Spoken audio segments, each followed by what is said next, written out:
Assalamualaikum warahmatullahi wabarakatuh.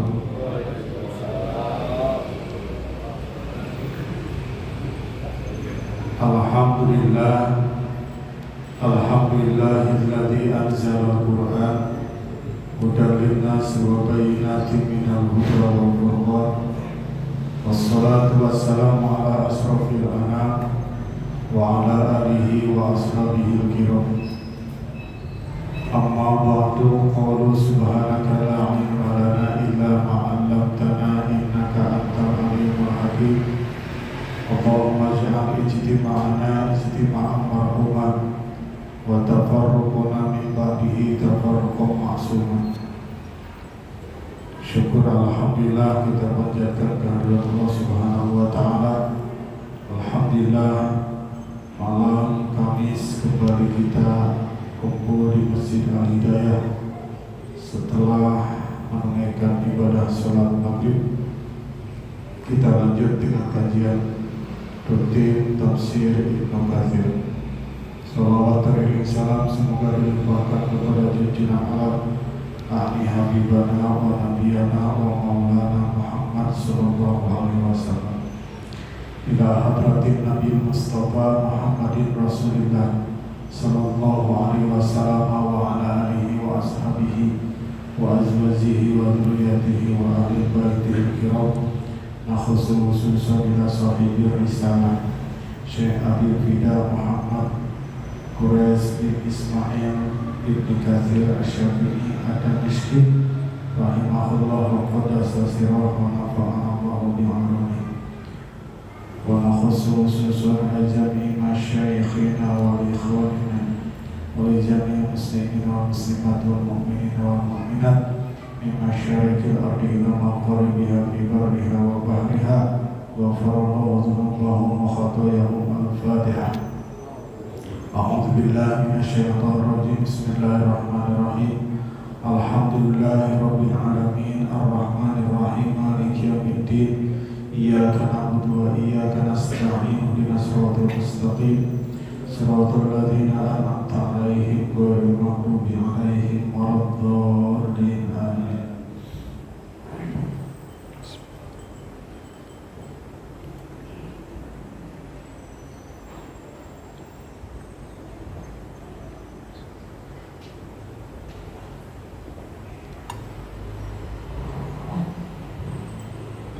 Al-Furqan ayat 21 sampai 24.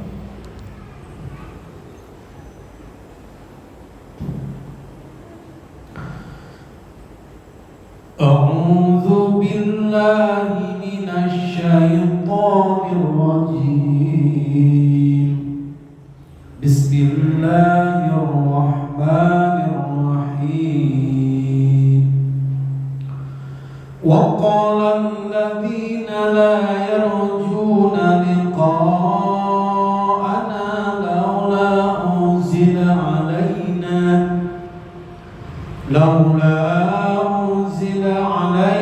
al-malaikatu aw nara rabbana laqad istakbaru fi anfusihim Rabbana laqad istakbaru fi anfusihim wa ataw utuwan kabira yawma yarawna al-malaikata la bushra yawma idzin lil mujrimina wa yaquluna hijran mahjura wa qadimna ila ma amilu min amalin faj'alnahu haba'an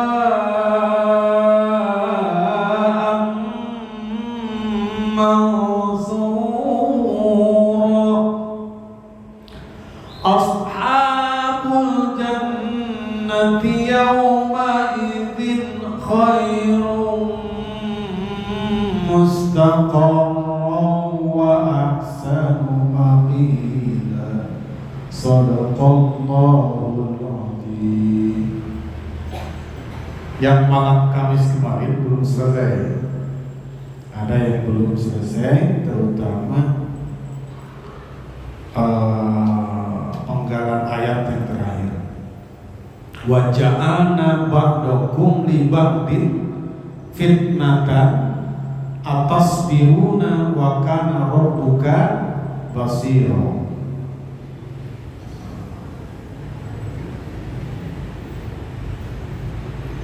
Allah menyatakan, maukah kalian bersabar dan adalah Tuhanmu Maha melihat. Artinya bapak-bapak, ibu-ibu sekalian, jamaah sekalian, Allah mengetahui siapa yang paling berhak untuk diberi wahyu, diberikan risalah oleh Allah Subhanahu wa taala. Allahu a'lamu haitsu yaj'alu risalatah. Maksudnya itu, Allah lebih mengetahui di mana Dia menempatkan tugas kerasulan. Jadi ketika Allah menurunkan SK kenabian, ketika Allah menurunkan SK kerasulan, itu tidak berdasarkan gegabah, ada perhitungan, ada uji kelayakan, gitu ya. Allah Maha mengetahui.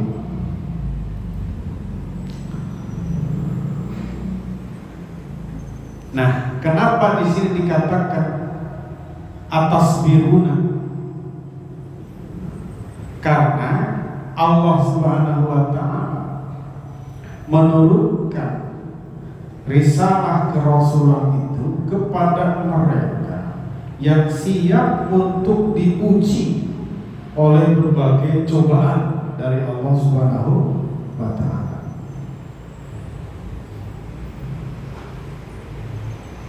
Sehingga dari sekian rasul, sekian nabi itu ada yang disebut dengan ulul azmi. Apa yang dimaksud dengan ulul azmi? Rasul ataupun nabi yang memiliki daya tahan kesabaran yang ekstra daripada ujian-ujian yang diterima. Coba sebutkan ulul azmi siapa saja. Minim M-I-N-I-M. M pertama Musa, Ibrahim, N Nuh, Isa, N Muhammad. Itu mereka luar biasa, ulul azmi. Dan Allah Subhanahu wa taala di dalam melalui hadis Rasulullah SAW bersabda, yaqulullahu, Allah berfirman, berarti hadis qudsi, inni mubtalika wa mubtalin bika. Muhammad, aku akan mengujimu dan aku akan menguji hamba-hambaku dengan keberadaanmu. Jadi Allah menguji Nabi Muhammad, sepakat dengan Allah pun akan menguji umat-umatnya dengan kehadirannya Nabi Muhammad SAW. Jadi ujian itu tidak hanya untuk Nabi Muhammad, untuk kita juga. Mafhumnya apa? Nabi Muhammad sebagai Nabi dianggap gila, dianggap aneh oleh pemeluk agama sebelumnya, sehingga turun hadis, sesungguhnya Islam ini lahir dalam keadaan asing, dan nanti kelak di akhir zaman Islam ini akan kembali asing. Berbahagialah yang termasuk golongan asing. Siapakah mereka?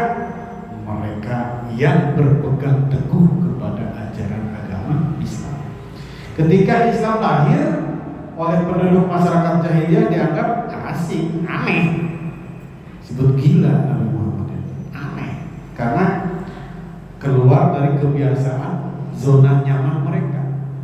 Mereka nyaman dengan mabuk-mabukan, nyaman dengan perzinahan, nyaman dengan judi, nyaman dengan hukum riba.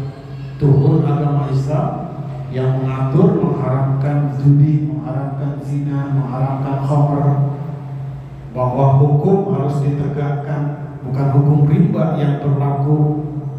Mereka terganggu kenyamanannya, aneh, asing gitu. Dan nanti di akhir zaman Islam itu akan terasa asing lagi. Ngomong politik di masjid dicurigai, padahal penting warga masyarakat pendidikan politik. Ya, ngomongin apa Islam, wah dicurigai, dianggap aneh. Berbahagialah yang aneh, berbahagialah yang dianggap aneh. Pakai baju koko, pakai sarung, itu dianggap aneh di zaman ayeuna. Saya aja kalau pulang nih naik kereta, sarung nggak dilepas, lupa, jadi pusat perhatian. Iya, makanya saya suka lolondokan, bunglon kadang dilepas, kalau buru-buru nggak dilepas, pakai aja, cuek kan. Jadi dianggap aneh. Nah, bahkan bapak-bapak hadirin sekalian, ini ada hadis Rasulullah diuji oleh Allah tidak hanya sebatas yang hal-hal yang menyebabkan dia sakit, yang menyebabkan dia mendapatkan madarat, yang menyebabkan dia merasakan kesedihan, tidak. Bahkan ujian itu diterima oleh Nabi Muhammad berupa tawaran-tawaran yang menggiurkan. Itulah kalau sudah menjadi pejabat, kalau sudah menjadi public figure, tawaran-tawaran, godaan-godaan banyak. Allah menawarkan kepada Nabi Muhammad, "Lau syi'tu la ajrallahu ma'i jibalat dhahabi wal fiddah." Seandainya aku menghendaki, tentulah Allah akan menjadikan untukku gunung-gunung itu emas dan perak. Diuji oleh Allah. Jadi Nabi Muhammad kalau kepengen gunung yang ada di sampingnya, yang ada di belakangnya, Allah jadikan emas dan perak. Artinya apa? Nabi Muhammad jadi orang kaya, memilih kekayaan? Tidak, Nabi Muhammad tidak memilih. Dalam satu hadis sahih dikatakan bahwa Rasulullah SAW annahu alaihi afdhalus salatu wassalam khayyara baina ayyakuna nabiyyan wa nabiyyan mulkan au abdan rasulan fakhtara ayyakuna abdan rasulan. Rasulullah ditawari oleh Allah, sahabat Muhammad pilih mau mana, nabi plus raja, nabi yang mulkan dan muluk raja, au abdan rasulan, atau menjadi hamba dan menjadi rasul plus rasul, fakhtara ayyakuna abdan rasulan. Nabi Muhammad memilih hanya sebagai hamba saja, tetapi menjadi rasul. Pilihan yang out of the box, anti mainstream. Kalau kita pasti milih apa? Sebagai apa? Nabi dan raja, gitu ya. Artinya sebagai pejabat dan menguasai wilayah, gitu ya. Wah, itu mah pilihan yang menggiurkan. Sudah dijadikan pejabat, menguasai wilayah, menguasai perusahaan, menguasai bisnis lagi. Wah, itu mah tawaran yang sangat menggiurkan. Nah, bapak-bapak sekalian, tadi dikatakan Dalam hadis qudsi, inni mubtalika wa mubtalik bika. Aku mengujimu dan menguji umatmu dengan keberadaan. Dengan adanya Nabi Muhammad kita diuji kan? Diuji Pak. Diuji. Dengan kita menjalankan sunnah-sunnah Rasul, itu ujian untuk kita. Siap gak kita menerima ajaran Rasulullah secara kafah? Siap gak kita mengikuti sunnah Rasulullah tanpa pilih-pilih yang enak-enak saja, yang beratnya kita jauhi? Siap gak kita diuji oleh Allah untuk membela Nabi Muhammad ketika Nabi Muhammad dihina, ketika ajaran Nabi Muhammad dicampakkan? Itu ujian. Jadi ujian itu tidak hanya berupa musibah, sakit, bangkrut, bukan. Tapi ujian itu dalam beragama juga, termasuk dalam mendapatkan kenikmatan, itu juga ujian. Baik, nah itu yang kemarin itu. Karena keburu bel kemarin itu, keburu bunyi belnya. Kita lanjutkan. Ini temanya menarik nih yang sekarang. Saya kasih judul tema besarnya, perbedaan sakaratul mautnya orang kafir dengan sakaratul mautnya orang mukmin. Ini ciri-cirinya gimana? Penting ini kita kupas. Wa qala alladziina la yarjuuna liqa'ana laula unzila 'alaina al-malaikah aw nara rabbana laqad istakbaru fi anfusihim wa atawatuwan kabira. Jadi orang-orang kafir Quraisy, orang-orang jahiliyah mengandai-andai, menginginkan, kenapa sih nggak langsung turun malaikat untuk menjelaskan nih Muhammad ini sebagai Rasul, jangan Muhammad sendiri yang ngomong. Kan tidak begitu, ya kan? Nabi Muhammad kan berdiri di atas bukit mengumpulkan warga. Tidak lama setelah Nabi Muhammad disuruh oleh Allah dakwah Muhammad secara terang-terangan, jangan sembunyi-sembunyi. Sekarang Nabi Muhammad berdiri di atas bukit, saya ini sebagai Rasul, saya ini sebagai Nabi, berimanlah kepada Allah, berimanlah kepada aku. Apa kata mereka? Tabba, celaka engkau Muhammad, hanya untuk begini aku dikumpulkan, kata Abu Lahab. Turun surah Tabbat siaran Nabi Lahab. Nah, bapak-bapak sekalian, orang kafir ngelesnya begitu. Kenapa orangnya langsung yang ngomong, mana percaya saya ini, gitu loh. Coba turunlah malaikat, ya, layar tuna liqa'ana laula unzila 'alaina malaikat. Kalau turun malaikat percaya. Awnara rabbana, atau Allah yang langsung turun. Apa mereka itu? Istakbaru, sombong fi anfusihim, terhadap dirinya, benar-benar, dan wa atau mutuwan kabira, mereka itu sudah melampaui batas. Seakan-akan bahwa agama itu harus langsung Allah yang mengajarkannya, malaikat yang mengajarkannya, yang mendampinginya. Apa fungsi Rasul? Apa hebatnya Allah kalau langsung?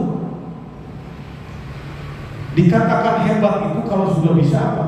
Nyuruh, kalau bisa berkuasa, mengendalikan. Ya Rasul, Nabi, mandataris Allah SWT. Yauma yarawna al-malaikata la busyra yauma idzin lil mujrimina wa yaquluna hijran mahjura. Bahkan jamaah sekalian, pada hari di mana mereka melihat malaikat, la busyra, tidak ada kebahagiaan, kabar gembira, yauma idzin, pada hari itu, lil mujrimina, bagi mereka yang berbuat dosa, wa yaquluna hijran mahjura, dan malaikat berkata hijran mahjura, ampun palarun, haram bagi orang-orang kafir untuk mendapatkan, diperlihatkan surga, diperlihatkan para malaikat. Nah, ini bapak-bapak sekalian nih, gambaran sakaratul mautnya orang-orang yang berbuat dosa. Ini akan dijelaskan. Jadi nanti ketika sakaratul maut, orang-orang kafir itu bisa yauma, pada hari melihat malaikat. Di hari itu tidak ada kabar gembira, melihat malaikat. Kan mereka gini, berharap ajaran Rasulullah itu, Nabi Muhammad itu didampingi oleh malaikat. Turunlah malaikat, jelaskan ini Nabi, jelaskan ini Rasul, jelaskan ini ajarannya. Oleh Allah tidak dikabulkan keinginan itu. Kesempatan dikabulkannya dia melihat malaikat adalah ketika sakaratul maut. Yauma yarawna malaikata la busra yauma idzil mujrimin. Jadi mereka pada hari mereka melihat malaikat, di hari itu tidak ada kabar gembira, bagi orang-orang berdosa, dan mereka berkata hijrun mahjur. Jadi nanti malaikat membimbing ketika sakaratul mautnya.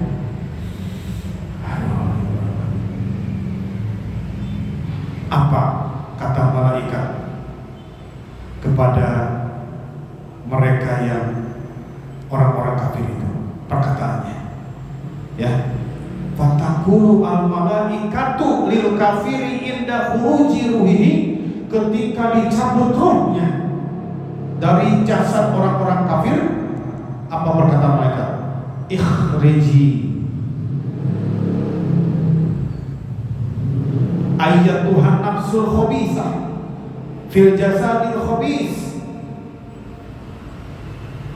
Ikhriji atau ukhruji ila samumin wa hamimin wa dhillin yahmum wa ta'abbal khuruj wa tafarraqu fil badan fayadribuna. Ini perkataan malaikat ketika mencabut ruh jasad orang kafir. Nanti dibedakan dengan kita nih orang muslim, apa yang dikatakan oleh malaikat kepada kita.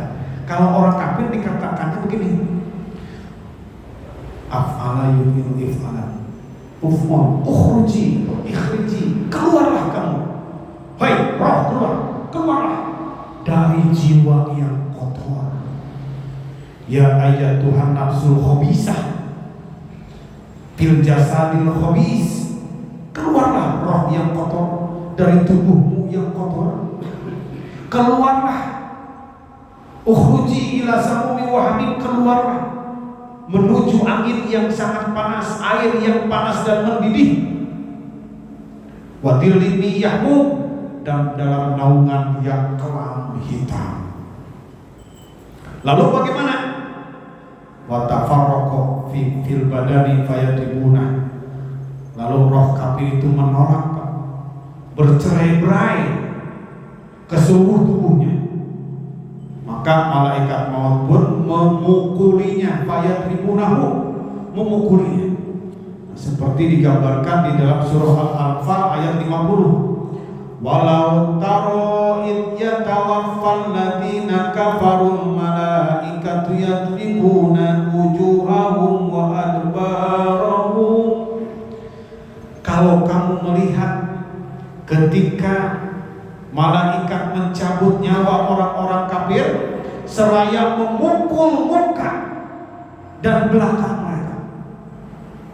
Cuma kita kan gak melihat, kan seakan-akan orang kafir mati biasa saja.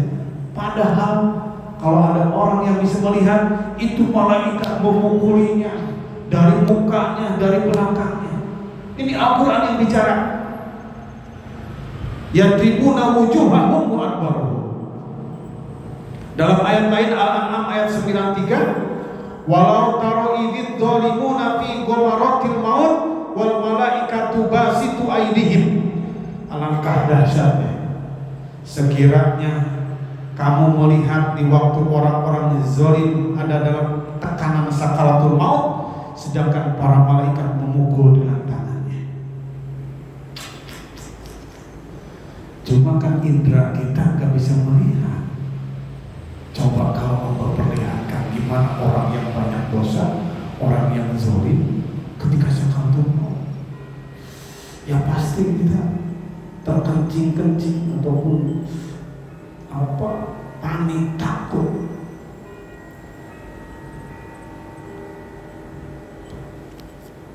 Kadang kan kita, ya Allah, bagusnya matinya, wafatnya tenang. Belum tentu. Karena itu sakaratul maut termasuk hal-hal yang ada nilai muatan mugoyah gaib. Apa di situ yang nongkrongin itu malaikat? Banyak atau setan, iblis? Karena setan, iblis sudah transaksi dengan Nabi Adam, ya, dan minta kepada Allah Subhanahu wa taala, aku rela Allah, aku diusir ke dunia, tapi minta yang pertama, jangan matikan anak keturunan saya. Permintaannya cuma dua.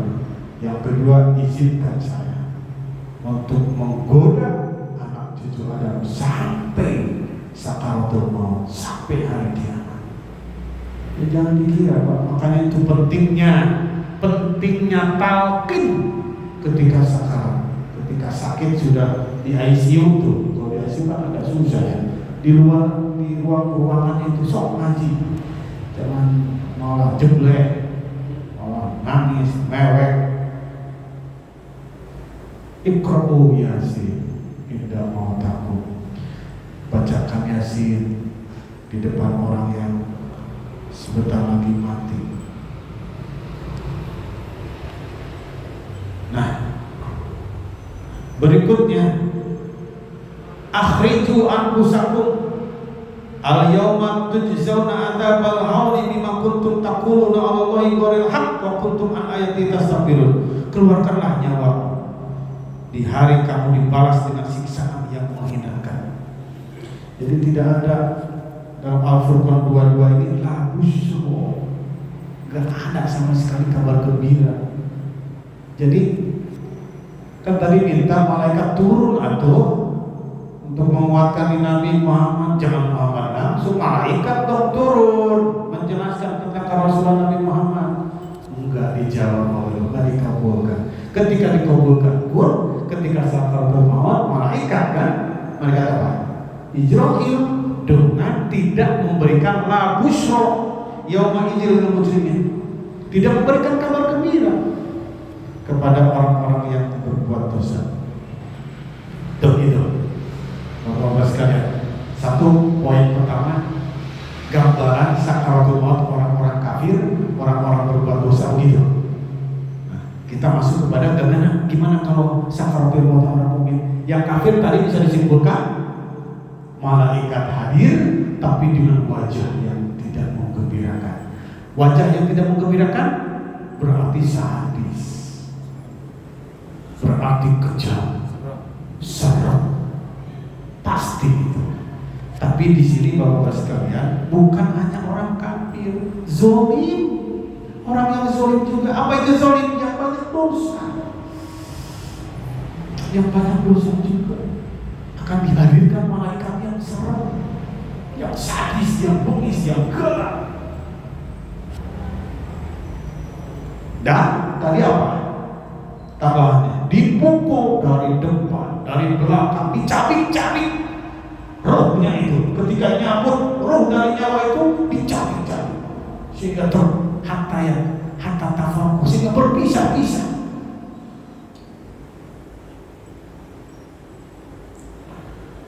Kan ada yang mengatakan seperti dihunus dengan 360 pedang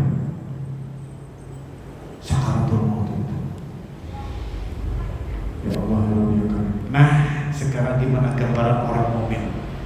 Gambaran orang mukmin tadinya ini saya mau bahas besok khutbah Jumat. Saya kan besok khutbah Jumat di sini Pak Haji. Ya udah. Tapi kalau mau dibahas lagi nggak apa-apa ya, karena jamaahnya banyak ya. Nih kalau orang yang mukmin ini gambarannya. Innal ladzina qalu rabbuna Allahu tsumma istaqamu tatanazzalu alaihimul malaikatu alla takhafu wa la tahzanu wa abshiru bil jannati allati kuntum tu'adun. Surah Fussilat ayat 30 dijelaskan, sesungguhnya orang-orang yang berkata Rabbuna, Tuhanku, Allahu adalah Allah, sumastaqamu, lalu dia berpegang teguh. Jadi kalimat tauhidnya la ilaha illallahnya terbawa mati.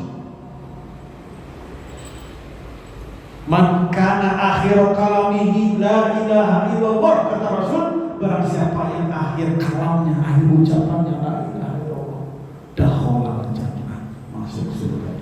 Nah, ini gambarannya. Sesungguhnya orang mukmin sakaratul maut, orang mukmin yang kafir dihadiri malaikat kan? Dihadiri, tapi la busro, tidak ada gambaran kebahagiaan. Kalau orang mukmin maka tatanazzalu alaihimul malaikat, turun malaikat dengan gambaran apa? Allah takhafu wa la tahzanu, sambil bilang ke kita nih, Allah takhafu wa la tahzanu, kamu jangan sedih, jangan takut. Allah takhafu, jangan khawatir, wa la tahzanu, jangan sedih. Ketika sakaratul maut dibimbing oleh malaikat. Wa absyiru bil jannati, dan malaikat memberikan kabar gembira tentang surga. Tuh surga, tuh tempat pulang kamu tuh. Ya Allah, tuh tempat pulang kamu tuh surga. Wa absyiru bil jannati allati kuntum tu'adun, yang sudah dijanjikan oleh Allah untuk kamu. Karena surga dijanjikan bagi orang yang bertakwa. Kalau yang tadi apa? Malaikat hadir pada orang kafir, pada orang zalim hadir sambil garang, sambil kecut, serem, dan memvisualisasikan neraka, azab, dan memberikan kabar yang buruk. Kalau orang mukmin, la takhafu wa la tahzanu, tong siul, tong sedih, jangan takut, jangan sedih. Tuh surga, tuh yang dijanjikan untuk kamu. Lalu Allah juga melanjutkan dalam surah Fussilat ayat 31-nya, nahnu awliya'ukum fil hayatid dunya wa fil akhirah wa lakum fiha ma tashtahi anfusukum wa lakum fiha ma tad'un nuzulan min ghafurir rahim. Allah bilang kepada mereka itu, kamilah pelindung-pelindung kalian dalam kehidupan dunia dan kehidupan akhirat. Nanti kamu di akhirat, di dalamnya kalian sudah masuk surga nih. Kalian memperoleh apa yang kalian inginkan, matashtahi, apa yang kamu inginkan, sok minta. Dan memperoleh pula di dalamnya apa yang kalian minta, surga, sebagai balasan untuk kalian dari Allah yang Maha Pengampun lagi Maha Penyayang. Nah, bapak-bapak sekalian, di dalam hadis sahih dikatakan orang mukmin mah ketika tadi kan kalau orang kafir mah ya ayat Tuhan nafsul khabisa, hei jiwa yang kotor, akhriji, bisa ukhruji fil jasadil khabis, dan jasad yang kotor, keluarlah kamu menuju angin yang panas, api yang panas. Kalau orang muslim, kalau orang yang beriman, apa perkataannya? Akhriji ayat Tuhan nafsu thayyibah bil jasadit thayyib in kunta ta'mirina. Ya Allah, ya Tuhan, in kunta ta'murina. Akhriji ila ruhin waraihan warabbi ghairi qurban. Subhanallah, tabarakallah. Ini ucapan malaikat nih. Keluarlah kamu menuju kehidupan yang penuh dengan kenikmatan dan keharuman, serta Tuhan yang tidak murka. Qurban. Atau dalam ayat lain surah apa? Tak lupa lagi. Ya ayat Tuhan nafsul mutmainnah, irji'i ila rabbiki radiyatan mardiyah, fadkhuli fi ibadi wadkhuli jannati. Itu yang ucapan.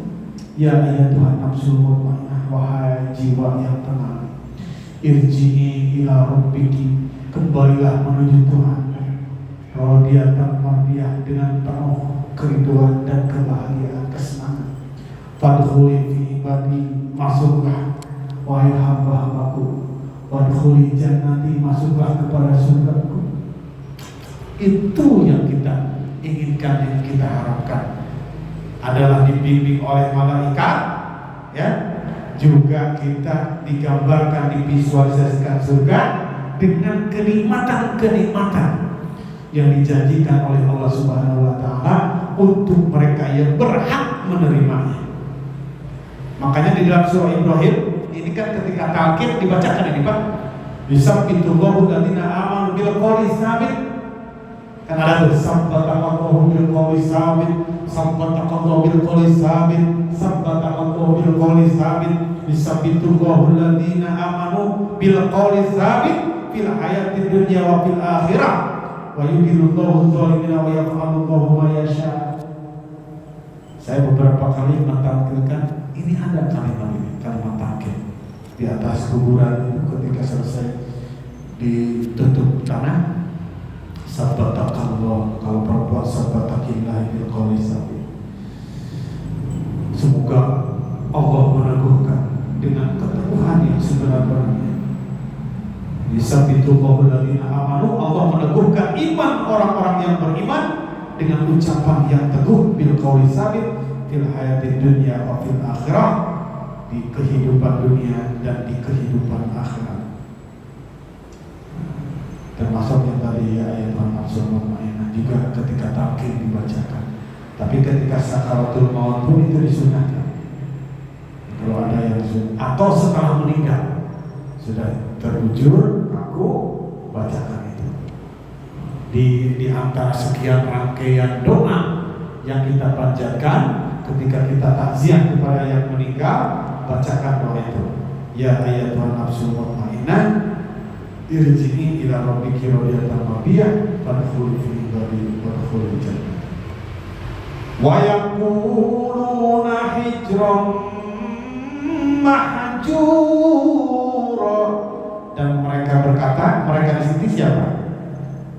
Malaikat berkata kepada orang kafir, hijron mahjuro, haram banget buat kalian mendapatkan keberuntungan di hari ini. Tuh. Jadi kalau orang mukmin mah la takhawfu wa la tahzanu wa abshiru bil jannah allati kuntum tu'adun.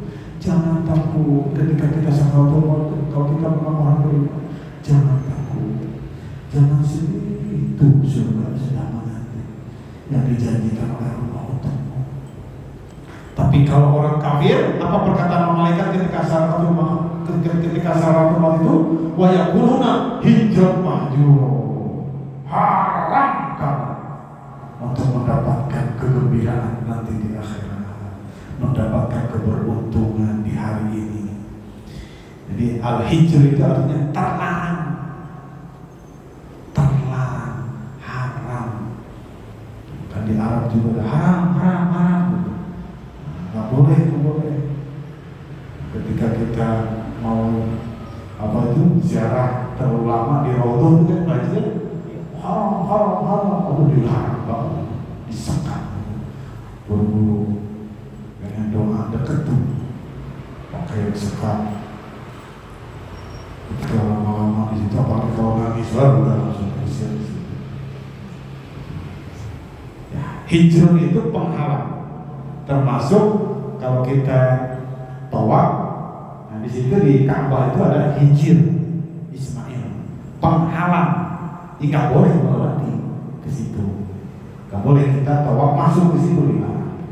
Ada hijir Ismail di situ yang ada di sisi Ka'bah. Karena orang-orang yang bertawaf dilarang melakukan tawaf di dalamnya.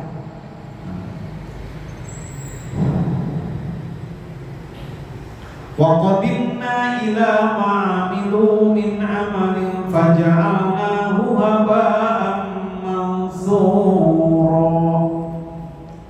Dan kami hadapi segala amal yang mereka kerjakan, lalu kami jadikan amal itu bagaikan debu yang berterbangan.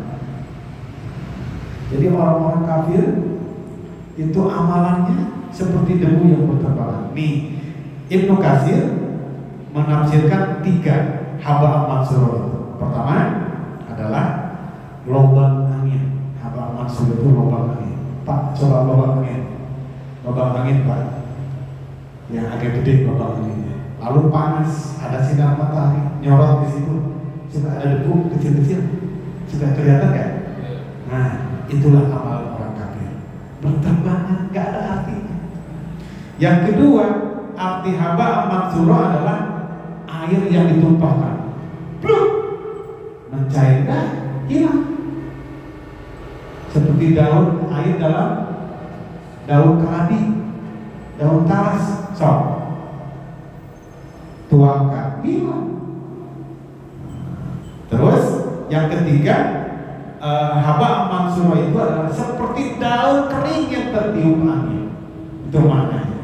Jadi orang-orang yang berbuat dosa, orang-orang kafir ketika beramal itu tidak ada manfaatnya.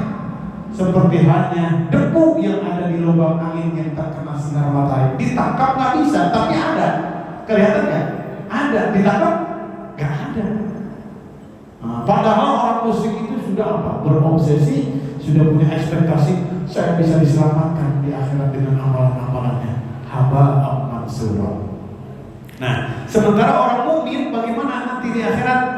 Allah menyatakan ashabul jannati yauma idzin khairul mustaqarra wa ahsanu maqila. Orang-orang yang tadi itu yang sakaratul maut dibimbing oleh malaikat dengan Allah takhafu wa la tahzanu wa absyuru jannati allati kuntum tu'adun. Mereka itu adalah mendapatkan tempat yang paling baik dan tempat yang paling indah peristirahatannya. Subhanallah, tabarakallah. Azan pas nih, selesai.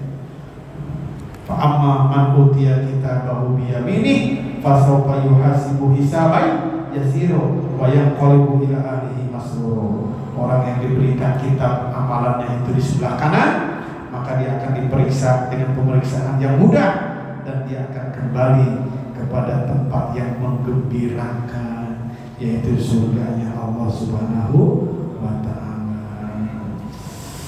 Insya Allah, mudah-mudahan ini kita bisa, dari pengajian ini kita bisa membedakan bagaimana gambaran sakaratul maut orang yang kafir, orang yang musyrik. Tapi catatan di sini juga zalim. Musyrik kafir enggak, kita maya enggak mungkin. Tapi zalim itu apa? Yang banyak dosanya, sakaratnya akan sama kayak tadi. Aduh, makanya yuk tutup zalim dengan ketakwaan. Nah, kalau orang yang beriman mah gambaran kiamatnya tadi menggembirakan. Mudah-mudahan kita termasuk orang-orang yang sakaratul mautnya, orang yang beriman. Amin ya rabbal alamin. Shadaqallahul azim. Allahumma arhamna bil Qur'an waj'alhu lana imaman wa nuran wa hudan wa rahmah. Allahumma dzakirna minhu ma nasina wa 'allimna minhu ma jahilna warzuqna tilawatahu ana al-laili wa atrafan nahar waj'alhu lana hujjatan ya rabbal alamin. Amin. Subhanakallahumma wa bihamdika asyhadu an la ilaha illa anta nastaghfiruka wa natubu ilaik. Assalamualaikum warahmatullahi wabarakatuh.